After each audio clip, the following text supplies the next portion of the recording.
ಎಲ್ಲರಿಗೂ ನಮಸ್ಕಾರಗಳು. ಮಾತು ವಿತ್ ಮಾಲಿನಿ ಕಾರ್ಯಕ್ರಮಕ್ಕೆ ತಮಗೆಲ್ಲರಿಗೂ ಸ್ವಾಗತ. ನಾನು ಪ್ರೊಫೆಸರ್ ಸುತ್ತೂರೆಸ್ ಮಾಲಿನಿ, ಅಧ್ಯಕ್ಷರು, ಜೆನೆಟಿಕ್ಸ್ ಮತ್ತು ಜೀನೋಮಿಕ್ಸ್ ಅಧ್ಯಯನ ವಿಭಾಗ, ಮೈಸೂರು ವಿಶ್ವವಿದ್ಯಾನಿಲಯ. 1980ರಲ್ಲಿ ಜಪಾನಿನ ಸರ್ಕಾರ ಒಂದು ಆದೇಶವನ್ನು ಮಾಡುತ್ತೆ. ಅದೇನೆಂದರೆ, ಎಲ್ಲ ಸರ್ಕಾರಿ ನೌಕರರು ಪ್ರತಿ ಭಾನುವಾರ ಅಂದರೆ ವೀಕೆಂಡ್ ಅಂತ ನಾವೇನು ಕರಿತೀವಿ, ಅವರು ಕಡ್ಡಾಯವಾಗಿ ಒಂದು ಮರಗಳು ಇರುವಂತಹ ಜಾಗಕ್ಕೆ ಹೋಗಬೇಕು, ಪ್ರಕೃತಿಯಲ್ಲಿ ಆ ಒಂದು ದಿನವನ್ನು ಅವರು ಕಳೆಯಬೇಕು. ಇದು ಸರ್ಕಾರದ ಆದೇಶ ಎನ್ನುವ ಒಂದು ಆದೇಶವನ್ನು ನೀಡುತ್ತೆ. ಇದಕ್ಕೆ ಕಾರಣವನ್ನು ನಾವು ನೋಡೋದಾದರೆ, ಜಪಾನಿನಲ್ಲಿ 1980ರಲ್ಲೇ ಅಲ್ಲಿಯ ಜನ ಅಧಿಕ ಒತ್ತಡಕ್ಕೆ ಸಿಲುಕಿದ್ರು. ಅದು ಸರ್ಕಾರಿ ಕಚೇರಿಗಳಲ್ಲಿ ಅಧಿಕ ಸಮಯದಲ್ಲಿ ಒತ್ತಡದ ಕೆಲಸ ಮಾಡ್ತಾ ಇದ್ದಿದ್ದರಿಂದ ಅವರುಗಳ ಒಂದು ಪ್ರೊಡಕ್ಟಿವಿಟಿ ಏನಿತ್ತು ಅದು ಬಹಳ ಕಡಿಮೆ ಆಗ್ತಾಯಿತ್ತು. ಬಹಳಷ್ಟು ಜನ ಒತ್ತಡದ ನಾನಾ ರೀತಿಯ ತೊಂದರೆಗಳಿಗೆ ಸಿಲುಕಿದ್ರು. ಇದನ್ನು ಮನಗಂಡ ಸರ್ಕಾರ ಪ್ರತಿಯೊಬ್ಬರು ಕಡ್ಡಾಯವಾಗಿ ಭಾನುವಾರದ ದಿನ ಅಂದರೆ ವೀಕೆಂಡ್ ಏನು ಬರುತ್ತೆ ಆ ಸಂದರ್ಭದಲ್ಲಿ ಕಡ್ಡಾಯವಾಗಿ ಕಾಡಿಗೆ ಹೋಗಬೇಕು, ಮರಗಳ ಕೆಳಗಡೆ ಕುಳಿತುಕೊಂಡು ರಿಲ್ಯಾಕ್ಸ್ ಮಾಡಬೇಕು, ವಿರಮಿಸಬೇಕು, ಅಥವಾ ಮರಗಳನ್ನು ಮುಟ್ಟಬೇಕು, ಮರಗಳನ್ನು ತಬ್ಕೋಬೇಕು, ಅಥವಾ ಕಾಡಿನಲ್ಲಿ ನಡ್ಕೊಳ್ತಾ ಹೋಗಬೇಕು. ಈ ಥರದನ್ನು ಕಾಡು ಅಂದರೆ ಪಾರ್ಕ್ ಆಗಿರ್ಬೋದು, ಹೆಚ್ಚು ಸಸ್ಯಗಳಿರುವಂತಹ ಜಾಗ, ತೋಟಗಳು, ತೋಪುಗಳು, ಈ ಥರದ ಕಡೆಗೆ ಅವರು ಹೋಗಬೇಕು ಅನ್ನೋದನ್ನು ಒಂದು ಕ್ರಮವನ್ನು ಕೈಗೊಂಡಿತು 1980ರಲ್ಲಿ. ಇಂದು ನಾವಿರುವ ಜಗತ್ತು ಒತ್ತಡದ ಜಗತ್ತು. ಇಂದು ವಿಜ್ಞಾನಿಗಳು ಬಹಳಷ್ಟು ಸಂಶೋಧನೆಗಳನ್ನು ನಡೆಸಿ ಒತ್ತಡದ ನಿವಾರಣೆ, ಒತ್ತಡಕ್ಕೆ ಏನು ಮದ್ದು ಅನ್ನೋದನ್ನು ಹುಡುಕ್ತಾ ಇದ್ದಾರೆ. ಅದರಲ್ಲಿ ಪ್ರಮುಖವಾಗಿದ್ದು ಶಿನ್ರಿನ್-ಯೋಕೋ ಅನ್ನೋದು ಏನು ಅಂದರೆ ಪ್ರಕೃತಿಯಲ್ಲಿ ಮೀಯುವುದು, ಪ್ರಕೃತಿಯಲ್ಲಿ ನೆನೆಯುವುದು ಅನ್ನುವ ಅರ್ಥ ಜಪಾನಿನ ಒಂದು ಭಾಷೆಯಲ್ಲಿ.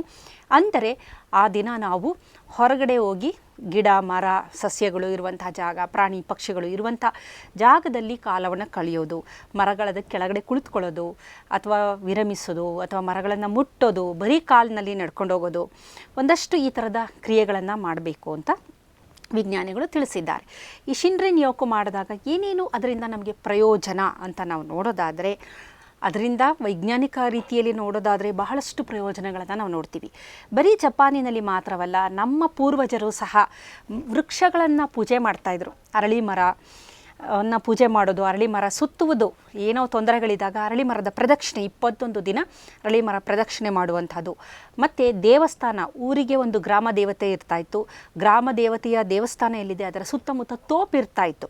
ಅಲ್ಲಿ ಇರುವ ಮರಗಳು ತುಂಬ ಸೇಕ್ರೆಡ್, ಅದನ್ನು ಯಾರೂ ಕಡಿಯೋ ಆಗಿಲ್ಲ, ಅದನ್ನು ಏನೂ ಹಾಳು ಮಾಡುವಾಗಿಲ್ಲ, ಆ ಜಾಗವನ್ನು ಪರಿಶುದ್ಧವಾಗಿಟ್ಕೋಬೇಕು ಅನ್ನುವ ಒಂದು ಕಾನ್ಸೆಪ್ಟನ್ನು ನಮ್ಮ ಹಿರಿಯರು ತಂದಿದ್ದರು. ಅದೇ ರೀತಿ ನಾಗರಬನ ಅಂತ ಇತ್ತು.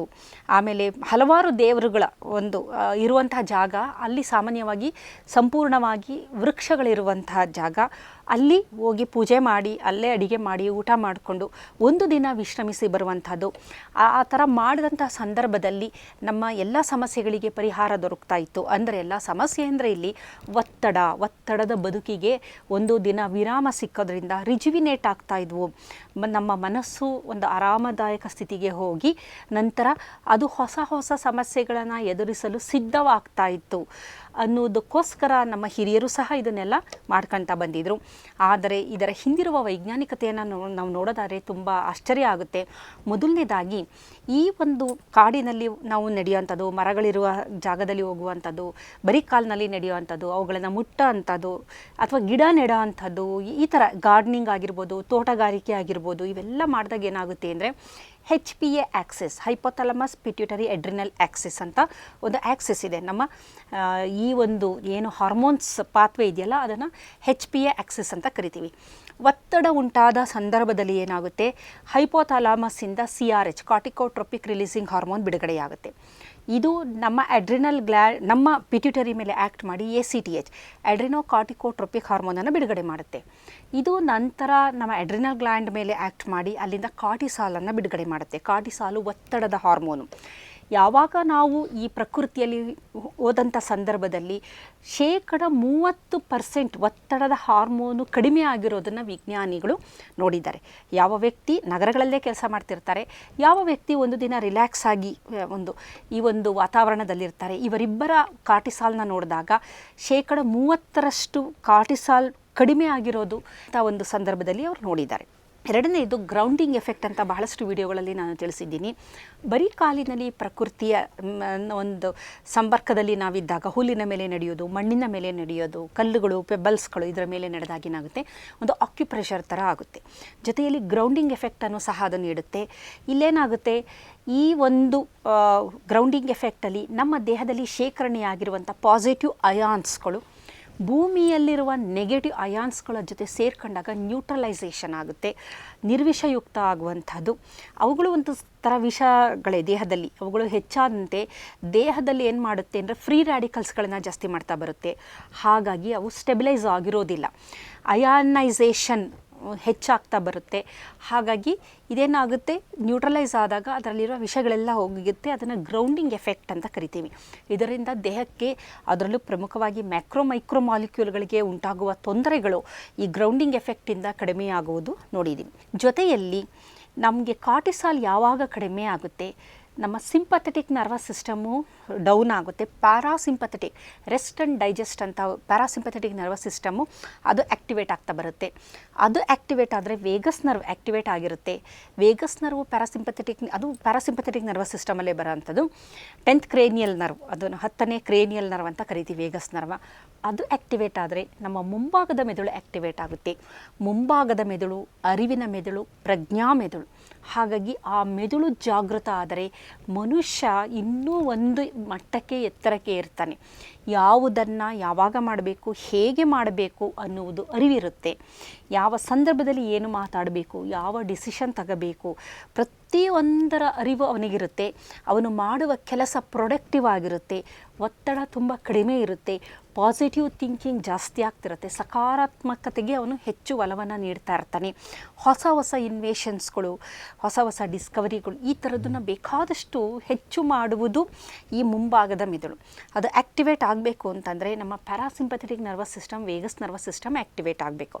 ಅದು ಯಾವ ಸಂದರ್ಭದಲ್ಲಿ ಆಗುತ್ತೆ ಅಂದರೆ ನಮ್ಮ ಸಿಂಪಥೆಟಿಕ್ ನರ್ವಸ್ ಸಿಸ್ಟಮ್ ಡೌನ್ ಇದ್ದಾಗ, ಕಾಮ್ ಆಗಿದ್ದಾಗ. ಇದು ಪ್ರಕೃತಿಯಲ್ಲಿ, ಕಾಡಿನಲ್ಲಿ ಸಿಕ್ಕುವಂತಹ ಒಂದು ಅಮೂಲ್ಯವಾದ ಒಂದು ಪ್ರಯೋಜನ ಅಂತ ನಾವು ಹೇಳ್ಬೋದು.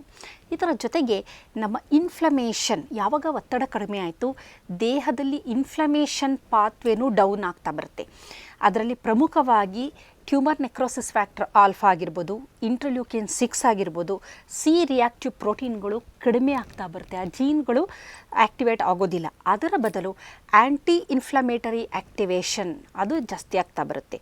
ಆ್ಯಂಟಿ ಇನ್ಫ್ಲಮೇಟರಿ ಸೈಟೋಕೈನ್ಸ್ಗಳು ಜಾಸ್ತಿ ಆದಂಗೆ ದೇಹದ ಉರಿಯೂತವನ್ನು ಅದು ತಗ್ಗಿಸುವಂತಹ ಕೆಲಸವನ್ನು ಮಾಡುತ್ತೆ. ಜೊತೆಯಲ್ಲಿ ಪ್ರಕೃತಿಯಲ್ಲಿ ನಾವಿದ್ದಾಗ ಕಾರ್ಟಿಸಾಲ್ ಯಾವಾಗ ಕಡಿಮೆ ಆಗುತ್ತೆ, ನಮಗೆ ಅರಿವಿಲ್ಲದಂತೆ. ಏಕೆಂದರೆ ಪ್ರಕೃತಿಯನ್ನು ನೋಡಿದಾಗ ಮನಸ್ಸು ಮುದ ಆಗುತ್ತೆ. ಸೆರೋಟೋನಿನ್, ಮೂಡ್ ಹಾರ್ಮೋನ್ ತುಂಬ ಜಾಸ್ತಿ ಬಿಡುಗಡೆಯಾಗುತ್ತೆ. ಮತ್ತು ಹೊಸದು ಪಕ್ಷಿಗಳು, ಪ್ರಾಣಿಗಳಾಗಿರ್ಬೋದು, ಆ ಗಿಡ ಮರ, ಆ ಪ್ರಕೃತಿಯಲ್ಲಿದ್ದಾಗ ರಿವಾರ್ಡಿಂಗ್ ಅಂದರೆ ಡೋಪಮೈನು ಸ್ಪೈಕ್ ಆಗೋಲ್ಲ. ನಿಧಾನವಾಗಿ ಅದು ಏರ್ತಾ ಹೋಗುತ್ತೆ. ಒಂದೇ ಸಲ ಸ್ಪೈಕ್ ಆಗೋಲ್ಲ. ಒಂದೇ ಸಲ ಸ್ಪೈಕ್ ಆಗೋದು ಬಹಳ ತೊಂದರೆ. ಆದರೆ ನಿಧಾನಗತಿಯಲ್ಲಿ ಡೋಪಮೈನ್ ಹೆಚ್ಚಾಗೋದಿದೆಯಲ್ಲ, ಅದು ಒಳ್ಳೆಯದು. ಹಾಗಾಗಿ ಡೋಪಮೈನ್ ಜಾಸ್ತಿ ಬಿಡುಗಡೆ ಆಯಿತು. ಆಕ್ಸಿಟಾಸಿನ್, ಒಂಥರ ನಮಗೆ ಆ ಪ್ರಕೃತಿಯ ಮೇಲೆ ಒಂಥರ ಒಲವು ಬರುತ್ತೆ. ಆ ಗಿಡ ಮರ ಹೂವು ಇದೆಲ್ಲ ನೋಡಿದಾಗ ಆನಂದ ಆಗ್ತಾ ಇರುತ್ತೆ. ಹಾಗಾಗಿ ಆಕ್ಸಿಟಾಸಿನ್, ಟ್ರಸ್ಟ್ ಹಾರ್ಮೋನ್, ಬಾಂಡಿಂಗ್ ಹಾರ್ಮೋನ್, ಪ್ರಕೃತಿಯ ಜೊತೆನೇ ಒಂದು ಒಡನಾಟ ಆರಂಭ ಆಗುತ್ತೆ. ಒಂದು ಪ್ರೀತಿ ಬೆಳೆಯುತ್ತೆ. ಪ್ರಕೃತಿಯನ್ನು ನಾವು ಕಾಪಾಡಬೇಕು ಅಂತ ಅನಿಸುತ್ತೆ. ಹಾಗಾಗಿ ಆಕ್ಸಿಟಾಸಿನ್ ಮತ್ತು ನಡಿತೀವಲ್ಲ ಎಂಡಾರ್ಫಿನ್, ಇದೆಲ್ಲ ರಿಲೀಸ್ ಆಗ್ತಾ ಬರುತ್ತೆ. ಇಷ್ಟೆಲ್ಲ ರಿಲೀಸ್ ಆದರೆ ಒಳ್ಳೆ ನಿದ್ರೆ ಸಹ ಬರುತ್ತೆ. ನಿದ್ರೆ ಚೆನ್ನಾಗಿ ಬಂದಾಗ ಏನಾಗುತ್ತೆ, ದೇಹದ ಬೇಕಾದಷ್ಟು ಡ್ಯಾಮೇಜ್ಗಳು ಅದಕ್ಕದೇ ರಿಪೇರ್ ಆಗುತ್ತೆ. ಲಿಂಫ್ಯಾಟಿಕ್ ಸಿಸ್ಟಮ್ಮು ತುಂಬ ಚೆನ್ನಾಗಿ ಆ್ಯಕ್ಟಿವೇಟ್ ಆಗೋದ್ರಿಂದ ಇದೆಲ್ಲ ಆಟೋಮೆಟಿಕ್ಕು ಈ ಒಂದು ಪ್ರಕ್ರಿಯೆಯಿಂದ ನಿದ್ದೆ ಚೆನ್ನಾಗಿ ಬರುತ್ತೆ. ಲಿಂಫ್ಯಾಟಿಕ್ ಸಿಸ್ಟಮ್ ಆ್ಯಕ್ಟಿವೇಟ್ ಆಗುತ್ತೆ. ಇದರ ಜೊತೆಯಲ್ಲಿ ದೇಹದಲ್ಲಿ ನಿರ್ವಿಷಯುಕ್ತ ಮಾಡುವಂತಹ ಬಹಳಷ್ಟು ಎನ್ಸೈಮ್ಸ್ಗಳು, ಪ್ರಮುಖವಾಗಿ ಸೂಪರ್ ಆಕ್ಸೈಡ್ ಡಿಸ್ಮ್ಯೂಟೇಸು, ಕೆಟಲೇಸ್ಗಳು, ಇವೆಲ್ಲ ಚೆನ್ನಾಗಿ ಆ್ಯಕ್ಟಿವೇಟ್ ಆಗ್ತಾ ಬರುತ್ತೆ. ಇದೆಲ್ಲ ಒಂಥರ ಇಂಡೈರೆಕ್ಟಾಗಿ ಎಲ್ಲ ಒಂದಕ್ಕೊಂದು ಕೊಂಡಿಗಳ ಥರ ಇರೋಂಥದ್ದು. ಹಾಗಾಗಿ ಪ್ರಕೃತಿಯ ನಡಿಗೆ ಇಷ್ಟು ನಮಗೆ ಅರ್ಥನೇ ಆಗೋದಿಲ್ಲ.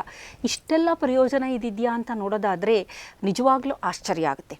ಜೊತೆಯಲ್ಲಿ ಪ್ರಕೃತಿಯಲ್ಲಿದ್ದಾಗ ನಮ್ಮ ಡಿಫಾಲ್ಟ್ ಮೋಡ್ ನೆಟ್ವರ್ಕು ಕೆಲಸ ಮಾಡಲ್ಲ. ಅಂದರೆ ಅದು ಯಾವಾಗಲೂ ಯೋಚನೆ ಮಾಡೋ ಅಂಥದ್ದು.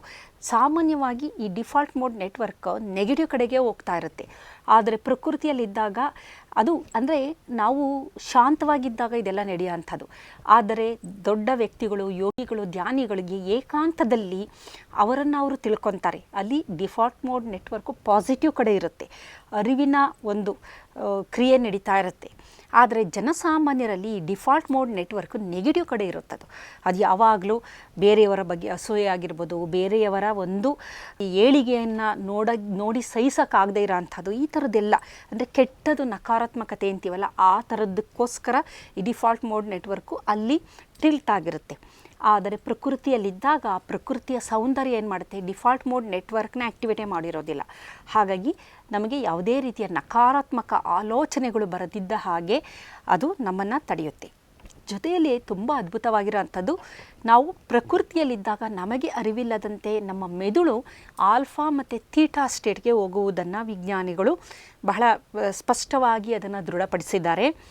ನಾವು ಜನಜಂಗುಳಿಯ ಸಂದರ್ಭದಲ್ಲಿ ಅತಿ ಹೆಚ್ಚು ನಾಯ್ಸ್ ಪೊಲ್ಯೂಷನ್ ಅಂತೀವಲ್ಲ, ಶಬ್ದ ಮಾಲಿನ್ಯ, ಅತಿ ಹೆಚ್ಚು ಒತ್ತಡ, ಈ ಒಂದು ನಗರ ಪ್ರದೇಶದಲ್ಲಿದ್ದಾಗ ಏನಾಗುತ್ತೆ ಅಂದರೆ ಬೀಟಾದಲ್ಲೇ ಇರ್ತೀವಿ, ಅಲರ್ಟ್ ಆಗಿರುತ್ತೆ, ನಮ್ಮ ಮೆದುಳು ಅಲರ್ಟ್ ಆಗಿರುತ್ತೆ, ಮೆದುಳಿನ ಅಲೆಗಳು ಬೀಟಾ ಆಗಿರುತ್ತೆ. ಮತ್ತು ಇನ್ನೂ ಒತ್ತಡ ಜಾಸ್ತಿ ಆದಾಗ ಬೀಟಾ ಫೈರ್ ಆಗ್ತಾ ಇರುತ್ತೆ, ಫೈರಿಂಗ್ ಅಂತಂತೀವಲ್ಲ, ಅದು ನಿಜವಾಗ್ಲೂ ಅಪಾಯಕಾರಿ. ಈ ಬೀಟಾ ಫೈರಿಂಗ್ ಜಾಸ್ತಿ ಆದಂತೆ ಕಾರ್ಟಿಸಾಲ್ ಜಾಸ್ತಿ, ಎಪಿನೆಫ್ರಿನ್, ನಾನ್ ಎಪಿನೆಫ್ರಿನ್ ಇವೆಲ್ಲ ಜಾಸ್ತಿ ಆಗುತ್ತೆ. ಇದರಿಂದಾಗಿ ನರಕೋಶಗಳು ಡ್ಯಾಮೇಜ್ ಆಗುವಂತಹ, ಅದಕ್ಕೋಸ್ಕರನೇ ನಗರ ಪ್ರದೇಶದಲ್ಲಿ ಅತಿ ಹೆಚ್ಚು ಒತ್ತಡದಲ್ಲಿ ಬದುಕುವ ವ್ಯಕ್ತಿಗಳಿಗೆ ಮರೆಗುಳಿತನ, ಅಲ್ಝೈಮರ್, ಪಾರ್ಕಿನ್ಸನ್ ಈ ಥರದ ಕಾಯಿಲೆಗಳು ಅಥವಾ ಡಿಮೆನ್ಷಿಯಾ, ಈ ನರಕೋಶಗಳ ನಶಿಸುವಿಕೆ ಕಾಯಿಲೆಗಳು ಅತಿ ಹೆಚ್ಚು. ಹಾಗಾಗಿ ಎಲ್ಲಿ ನಮ್ಮ ಒಂದು ಮೆದುಳಲ್ಲಿ ಬೀಟಾದ ಬದಲು ಆಲ್ಫಾ ಅಂದರೆ ಒಂಥರ ಶಾಂತವಾದ ಸ್ಥಿತಿಗೆ ಬರ್ತೀವಿ, ನಂತರ ಮಂಪರಿನ ಸ್ಥಿತಿ, ಧ್ಯಾನಾವಸ್ಥೆಯ ಸ್ಥಿತಿ, ಥೀಟಾ ಇಂಥದ್ದು ಬಂದಾಗ ಏನಾಗುತ್ತೆ, ನಮ್ಮ ಮೆದುಳು ರಿಲ್ಯಾಕ್ಸ್ ಆಗ್ತಾ ಬರುತ್ತೆ, ಅದರಲ್ಲಿರುವ ಏನು ಡ್ಯಾಮೇಜ್ ಆಗಿರುತ್ತೆ ಅದೆಲ್ಲ ರಿಪೇರ್ ಆಗ್ತಾ ಬರುತ್ತೆ. ಹಾಗಾಗಿ ನಮಗೆ ಈ ಒಂದು ಆಲ್ಫಾ ಸ್ಥಿತಿ ಮತ್ತು ಥೀಟಾ ಸ್ಥಿತಿ ಬೇಕೇ ಬೇಕು ಪ್ರತಿಯೊಬ್ಬರಿಗೂ. ಅದನ್ನು ಮನಗಂಡ ಜಪಾನ್ ಸರ್ಕಾರ ವಿಜ್ಞಾನಿಗಳ ಒಂದು ಆದೇಶದ ಮೇರೆಗೆ ಸರ್ಕಾರಿ ನೌಕರರಿಗೆ ಅವರು ಫೈರ್ ಆಗಬಾರ್ದು, ಅವರ ಮೆದುಳು, ಅವರು ಟ್ರಾನ್ಸ್ ಸ್ಟೇಟ್ಗೆ ಹೋಗಬೇಕು, ರಿಲ್ಯಾಕ್ಸಿಂಗ್ ಸ್ಟೇಟ್ಗೆ ಹೋಗಬೇಕು ಎನ್ನುವ ಕಾರಣಕ್ಕೆ ಈ ಒಂದು ನಿಯಮವನ್ನು ಕಡ್ಡಾಯವಾಗಿ ಜಾರಿ ತಂದಿದ್ದರು. ಹಾಗಾಗಿ ಪ್ರಕೃತಿಯಲ್ಲಿದ್ದಂಥ ಸಂದರ್ಭದಲ್ಲಿ ನಮ್ಮ ಮೆದುಳಿನಲ್ಲಿ ಆಲ್ಫಾ ಮತ್ತು ಥೀಟಾ ಸ್ಥಿತಿಗಳು ಉಂಟಾಗುತ್ತೆ. ಇದು ಅದ್ಭುತವಾಗಿರುವಂತಹ ಒಂದು ಸ್ಥಿತಿ ಎಂಬುದು. ಜೊತೆಯಲ್ಲಿ ನಮ್ಮ ದೈನಂದಿನ ಲಯ ಸಹ ಸೆಟ್ ಆಗಿರುತ್ತೆ. ಅದಕ್ಕೆ ಮೊದಲೇನಾಗಿತ್ತು, ನಾವು ನಗರ ಪ್ರದೇಶದಲ್ಲಿ ಇದ್ದಂಥ ಸಂದರ್ಭದಲ್ಲಿ ದೈನಂದಿನ ಲಯದಲ್ಲಿ ಏರುಪೇರಾಗಿರುತ್ತೆ. ಆದರೆ ಪ್ರಕೃತಿಯಲ್ಲಿ ಹೋದಾಗ ನಮ್ಮದು ಏನು ಅಲೈನ್ಮೆಂಟ್ ಅದು ವೇರಿಯೇಷನ್ ಆಗಿರುತ್ತೆ, ಅದೆಲ್ಲ ಸರಿಯಾಗುವಂತಹ ದುರಸ್ತಿ ಕಾರ್ಯ ನಡೆಯುವಂತಹ, ಏನೇನು ಡ್ಯಾಮೇಜ್ ಆಗಿದೆ ಅದೆಲ್ಲ ದುರಸ್ತಿಯಾಗುವಂತಹ ಸ್ಥಿತಿಯನ್ನು ನಾವು ನೋಡ್ತೀವಿ. ಜೊತೆಯಲ್ಲಿ ಈ ಒಂದು ಪ್ರಕೃತಿಯಲ್ಲಿ ಯಾರು ಹೆಚ್ಚು ಸಮಯವನ್ನು ಕಳೀತಾರೆ, ಅದರಲ್ಲೂ ಮುಖ್ಯವಾಗಿ ವೀಕೆಂಡ್ ಅಂತಲೇ ಅನ್ಬೋದು, ಒಂದು ದಿನ ಆದರೂ ಸಾಕಾಗುತ್ತೆ. ನ್ಯಾಚುರಲ್ ಕಿಲ್ಲರ್ ಸೆಲ್ಸ್, ಅವರ ಇಮ್ಯುನಿಟಿ, ರೋಗ ಪ್ರತಿರೋಧಕ ಶಕ್ತಿ ತುಂಬ ಚೆನ್ನಾಗಿ ಆಗುತ್ತೆ ಅಂತ ವಿಜ್ಞಾನಿಗಳು ತಿಳಿಸಿದ್ದಾರೆ. ಕಾರಣ ಏನು ಅಂತಂದರೆ, ಈ ಸಸ್ಯಗಳ ಕೆಳಗಡೆ ಕುಳಿತಾಗ ಸಸ್ಯಗಳು, ಗಿಡ ಮರಗಳು ಫೈಟಾನಿಸೈಡ್ ಎನ್ನುವ ಒಂದು ರಾಸಾಯನಿಕವನ್ನು ಬಿಡುಗಡೆ ಮಾಡುತ್ತೆ. ಪ್ಯಾಪಿನೆ, ಲಿಮ್ನೆ, ಕ್ಯಾಂಪ್ನೆ, ಕ್ಯಾಡ್ರಾಯ್ಲ್ ಈ ಥರದ್ದು ಬಹಳಷ್ಟು ರಾಸಾಯನಿಕಗಳನ್ನು ಸಸ್ಯಗಳು ಬಿಡುಗಡೆ ಮಾಡ್ತಾ ಬರುತ್ತೆ. ಇವುಗಳು ನಮಗೆ ಅರಿವಿಲ್ಲದಂತೆ ನಮ್ಮ ಆಲ್ಫ್ಯಾಕ್ಟ್ರಿ ಅಂದರೆ ನಮ್ಮ ವಾಸನಾ ಗ್ರಂಥಿಗಳ ಮುಖಾಂತರ ನಮ್ಮ ಮೆದುಳನ್ನು ತಲುಪುತ್ತೆ. ಜೊತೆಗೆ ನಾವು ಮರಗಳನ್ನು ಮುಟ್ಟಾಗ ಮೆಕ್ಯಾನೋ ರಿಸೆಪ್ಟಾರ್ಗಳ ಮುಖಾಂತರ ನಮಗೆ ಅದರ ಒಂದು ಸ್ಪರ್ಶದಿಂದ ಏನಾಗುತ್ತೆ ಅಂದರೆ ನಮ್ಮಲ್ಲಿ ಅಮೆಗ್ಡೆಲ್ಲಾ ಹೈಪರ್ ಆ್ಯಕ್ಟಿವ್ ಆಗಿರೋದು ಕಡಿಮೆ ಆಗುತ್ತೆ, ಪ್ರೀಫ್ರಾಂಟಲ್ ಕಾರ್ಟೆಕ್ಸ್ ಆ್ಯಕ್ಟಿವೇಷನು ಜಾಸ್ತಿ ಆಗ್ತಾ ಬರುತ್ತೆ. ಅಮೆಗ್ಡೆಲ್ಲಾ ಫೈಟ್, ಫ್ಲೈಟ್, ಫ್ರೀಸ್ ಈ ಥರದ್ದನ್ನು ಮಾಡುವಂಥದ್ದು, ಭಯ ಉಂಟು ಮಾಡುವಂಥದ್ದು, ಒಂದು ಜಗಳ ಆಡೋ ಹಾಗೆ ಮಾಡೋವಂಥದ್ದು, ಫೈಟ್ ಫ್ಲೈಟ್ ಓಡೋಗೋ ಹಾಗೆ ಮಾಡೋವಂಥದ್ದು, ಅಂದರೆ ಸಮಯವನ್ನು ಎದುರಿಸೋಕ್ಕೆ ಆಗೋದಿಲ್ಲ ಆ ಥರದ ಒಂದು ಸ್ಟ್ರೆಸ್, ಒತ್ತಡವನ್ನು ಉಂಟು ಮಾಡುವಂಥದ್ದು ಅಮೆಗ್ಡೆಲ್ಲಾ. ಆದರೆ ಮುಂಭಾಗದ ಮೆದುಳು ಅನಲೈಸ್ ಮಾಡುವಂತಹ ಮೆದುಳು. ಹಾಗಾಗಿ ಅಮೆಗ್ಡೆಲ್ಲಾ ಆ್ಯಕ್ಟಿವೇಷನ್ನು ಕಡಿಮೆ ಆಗ್ತಾ ಬಂತು. ಆಮೇಲೆ ಹಿಪ್ಪೋ ಕ್ಯಾಂಪಸ್ ಅದೇನಿದೆ ಅದಕ್ಕೆ ಅತಿ ಹೆಚ್ಚು ಅಮೆಗ್ಡಲ ಆ್ಯಕ್ಟಿವೇಶನ್ ಆದಾಗ ಡ್ಯಾಮೇಜ್ ಆಗುತ್ತದೆ. ಅದು ಡ್ಯಾಮೇಜ್ ಆಗೋದು ಕಡಿಮೆ ಆಗ್ತಾ ಬರುತ್ತೆ, ಆ ಡ್ಯಾಮೇಜ್ನ ಇದು ಕಡಿಮೆ ಮಾಡ್ತಾ ಬರುತ್ತೆ. ಹಾಗಾಗಿ ಈ ಒಂದು ಫೈಟನೋಸೈಡ್ಗಳು ಏನಿದೆ ಇವುಗಳು ಪ್ರತಿಯೊಂದು ಮರಕ್ಕೂ ಅದರದೇ ಆದ ಫೈಟನೋಸೈಡ್ಗಳಿದೆ. ಬೇರೆ ಬೇರೆ ರೀತಿಯ ಬೇರೆ ಬೇರೆ ಗುಂಪಿನ ಪೈಪಿನೆ, ಲಿಮ್ನೆ, ಕ್ಯಾಂಪೆನೆ, ಈ ಥರದ್ದು ಬೇಕಾದಷ್ಟು ಗುಂಪುಗಳಿದೆ. ಪ್ರತಿಯೊಂದು ಮರಕ್ಕೂ ಅದರದೇ, ಉದಾಹರಣೆಗೆ ಗಂಧದ ಮರ ಅಂದರೆ ಅದರದ್ದು ಒಂದು ಸುವಾಸನೆ ಬೇರೆ. ಆಮೇಲೆ ಅರಳಿ ಮರ ಅಂದರೆ ಅಲ್ಲಿ ಇರುವಂತಹ ಫೈಟನೋಸೈಡ್ಗಳೇ ಬೇರೆ. ಆಲದ ಮರನೇ ಬೇರೆ. ಈ ಥರ ಬೇರೆ ಬೇರೆ ತೇಗ, ಬೀಟೆ, ಯಾವುದೇ ಆಗಲಿ ಬೇರೆ ಬೇರೆ ಥರ ಹಣ್ಣಿನ ಮರಗಳು, ಹೂವಿನ ಗಿಡ ಮರಗಳು, ಇಂಥದ್ದು ಸಂದರ್ಭದಲ್ಲಿ ಏನಾಗುತ್ತೆ ಅಂದರೆ ನಮಗೆ ಸ್ಮೆಲ್ ಮುಖಾಂತರ ಅಂದರೆ ಆಲ್ಫ್ಯಾಕ್ಷನ್ ಮುಖಾಂತರ ನಮ್ಮ ಮೆದುಳನ್ನು ಸೇರಿಕೊಳ್ಳುತ್ತೆ. ಮೆದುಳನ್ನು ಸೇರಿ ಅಲ್ಲಿ ಅದನ್ನು ನಮ್ಮ ಅಮೆಗ್ಡೆಲ್ಲವನ್ನು ಶಾಂತ ಮಾಡುತ್ತೆ, ಕಡಿಮೆ ಮಾಡುತ್ತೆ, ಮುಂಭಾಗದ ಮೆದುಳು ಆ್ಯಕ್ಟಿವೇಟ್ ಆಗುವ ಹಾಗೆ ಮಾಡುತ್ತೆ. ಹಾಗಾಗಿ ಪ್ರಕೃತಿಯಲ್ಲಿ ನಮಗೆ ಬೇಕಾದಷ್ಟು ಪ್ರಯೋಜನಗಳಿದೆ. ನಮ್ಮ ಸರ್ಕ್ಯಾಡಿಯನ್ ಇದನ್ನು ಸೆಟ್ ಮಾಡುತ್ತೆ, ಹಾರ್ಮೋನ್ ವೇರಿಯೇಷನ್ನ ಅದನ್ನು ಸೆಟ್ ಮಾಡ್ತಾ ಬರುತ್ತೆ, ಪ್ರಮುಖವಾಗಿ ಕಾರ್ಟಿಸಾಲನ್ನು ಕಡಿಮೆ ಮಾಡ್ತಾ ಬರುತ್ತೆ. ಹಾಗಾಗಿ ಪ್ರಕೃತಿಯ ನಡಿಗೆ ಇದೆಯಲ್ಲ, ಇದು ಅದ್ಭುತವಾದ ಪ್ರಯೋಜನಗಳನ್ನು ನಮಗೆ ನೀಡುತ್ತೆ ಅಂತ ಹೇಳ್ಬೋದು. ಪ್ರಕೃತಿಯ ಈ ನಡಿಗೆ ನಮ್ಮ ರೋಗ ಪ್ರತಿರೋಧಕ ಶಕ್ತಿಯನ್ನು ಹೆಚ್ಚಿಸುತ್ತೆ ಅಂತೇಳಿ ಹಲವಾರು ಸಂಶೋಧನೆಗಳು ತಿಳಿಸಿದ್ವಿ. ಅದರಲ್ಲೂ ಪ್ರಮುಖವಾಗಿ ಯಾವ ವ್ಯಕ್ತಿ ಈ ಪ್ರಕೃತಿಯ ಒಡನಾಟದಲ್ಲಿ ಇರ್ತಾನೆ, ಅವನಿಗೆ ಸಮಯವಾದಾಗ ಪ್ರಕೃತಿಯಲ್ಲಿ ಹೋಗಿ ಬರುವಂಥದ್ದು ಅದೆಲ್ಲ ಮಾಡ್ತಾ ಇರ್ತಾನೆ, ಅವನಲ್ಲಿ ನ್ಯಾಚುರಲ್ ಕಿಲ್ಲರ್ ಸೆಲ್ಸ್ಗಳ ಸಂಖ್ಯೆ ಜಾಸ್ತಿ ಇರುತ್ತೆ. ಇದರ ಜೊತೆಯಲ್ಲಿ ಅವನಿಗೆ NRF2 ಎನ್ನುವ ಪಾತ್ವೇ ಆ್ಯಕ್ಟಿವೇಟ್ ಆಗ್ತಾ ಇರುತ್ತೆ. ಅದರಿಂದ ದೇಹದಲ್ಲಿ ಇರುವ ವಿಷಗಳನ್ನು ನಿರ್ವಿಷಯುಕ್ತ ಮಾಡುವಂತಹ ಜೀನ್ಗಳನ್ನು ಆ್ಯಕ್ಟಿವೇಟ್ ಮಾಡುತ್ತೆ. ಈ ನ್ಯಾಚುರಲ್ ಕಿಲ್ಲರ್ ಸೆಲ್ಸ್ಗಳು ಈ ಕ್ಯಾನ್ಸರ್ ಜೀವಕೋಶಗಳನ್ನು ನಾಶ ಮಾಡುವಂತಹದ್ದು. ಇದರ ಜೊತೆಯಲ್ಲಿ ಪರ್ಫೈರಿನ್ ಅನ್ನುವಂಥದ್ದು, ಗ್ರ್ಯಾನ್ಯುಲೋಲೈಸಿನ್ ಎನ್ನುವ ಕೆಲವೊಂದು ಆ್ಯಂಟಿ ಕ್ಯಾನ್ಸರ್ ಪ್ರೋಟೀನ್ಗಳನ್ನು ನಮ್ಮ ದೇಹ ಬಿಡುಗಡೆ ಮಾಡುತ್ತೆ. ಇದು ತುಂಬ ಪ್ರಮುಖವಾದುದು. ಹಾಗಾಗಿ ಈ ಒಂದು ರೋಗ ಪ್ರತಿರೋಧಕ ಶಕ್ತಿ ನಮ್ಮಲ್ಲಿ ಜಾಸ್ತಿ ಆದಂತೆ ನಾವು ಸುಲಭವಾಗಿ ಬ್ಯಾಕ್ಟೀರಿಯಾ ಮತ್ತು ವೈರಸ್ಗಳು, ಫಂಗಸ್ಗಳ ಇನ್ಫೆಕ್ಷನ್ಗೆ ತುತ್ತಾಗುವಂತಹ ಸಾಧ್ಯತೆಗಳು ಕಡಿಮೆ ಆಗ್ತಾ ಬರುತ್ತೆ.